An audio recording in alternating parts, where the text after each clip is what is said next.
Donc, on en était arrivé là. On a un PSD dans lequel on a intégré la texture. D'ailleurs, c'était un peu trop propre comme résultat finalement. Voilà, touche F. Et donc le script nous a fait les différents calques. Et là, on est censé aller travailler sur les calques de lumière et d'ombre éventuellement. Ben, il se trouve que c'est déjà pas mal du tout. Enfin, vous pourriez tester, si vous voulez, l'ombre par exemple. Donc il y a déjà un écrêtage qui a été fait. Donc une partie du calque, les parties les plus claires du calque ombre sont invisibles grâce à l'écrêtage qui a été fait dans le script. Il est bien un mode produit, c'est parfait. Donc on peut double-cliquer à droite du nom du calque ombre et aller tester pour voir ce qui se passe quand on va modifier la position des deux demi-curseurs ici. Pour faire apparaître plus ou moins l'ombre. Alors on est dans le subtil ici, hein, on est vraiment dans le subtil. Mais là je remarque, en jouant sur les deux demi-curseurs, si jamais ils se réunissent ensemble parce que vous les collez ensemble, c'est touche Alt pour les séparer à nouveau. Si vous faites ça, ils se collent ensemble, touche Alt, touche Option, et on les sépare en deux, pour faire une transition entre les pixels invisibles du calque ombre et les pixels visibles. Donc logiquement, pour le calque ombre, c'est les pixels les plus sombres du calque qui doivent être visibles. Voilà. Parce que si on ne faisait pas ça, si le curseur était complètement à droite, là, ça salit tout en fait. Ça ne se voit pas trop ici, mais si quand même, ça se voit qu'on a intérêt à ce que les pixels les plus clairs du calque ombre soient invisibles, qu'ils n'aillent pas à l'endroit où il doit y avoir la lumière. Donc c'est en faisant ça. On écrète par la luminosité.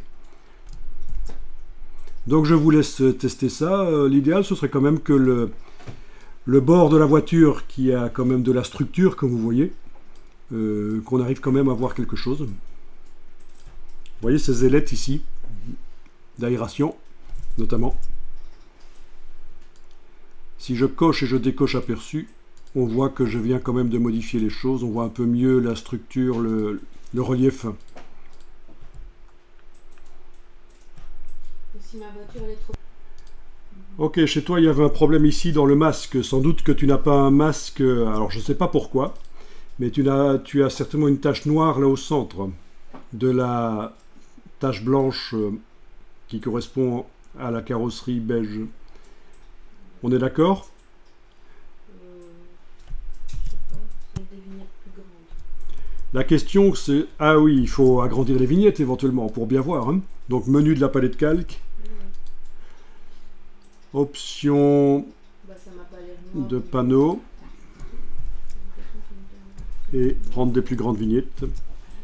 Moi, ce que tu pourrais faire aussi, c'est l'afficher en grand avec la touche Alt. Donc Alt, la touche Option, Option clic, et c'est affiché en grand. Est-ce que tu as bien la carrosserie qui apparaît comme ça, blanche, une tache blanche? Elle est pas d'ombre dessus. C'est ça, tu as des ombres, par exemple ici à cet endroit-là, du gris. Ben, ce que tu peux faire, c'est soit au pinceau, en dessinant en blanc dans le masque, affiché comme ça en grand. Donc, pinceau blanc, bien sûr au-dessus c'est normal, opacité 100%. CTRL-ALT, clic gauche de la souris du Mac pour modifier la dimension, et on peut peindre dessus. Ou alors, on peut aussi utiliser cet outil-là, qui va éclaircir.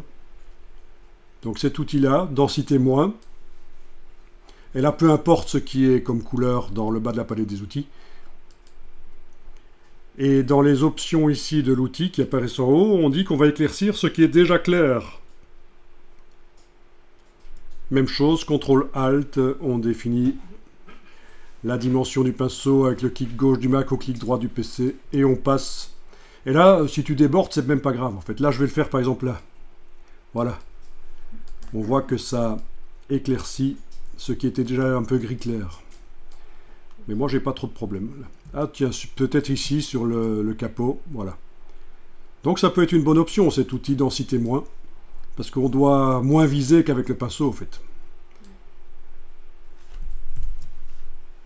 Et donc, on a aussi l'inverse. S'il fallait assombrir certaines parties, c'est densité plus. Et dans ce cas-là, il faudra peut-être indiquer qu'on va assombrir ce qui est déjà foncé. Gamme ton foncé. Bien. Alt, clic sur le masque. Et en principe, là, le motif va apparaître un peu mieux sur toute ta voiture. Enfin, je veux dire sur la partie de la voiture où il doit apparaître. Donc la partie qui est censée être beige comme ça.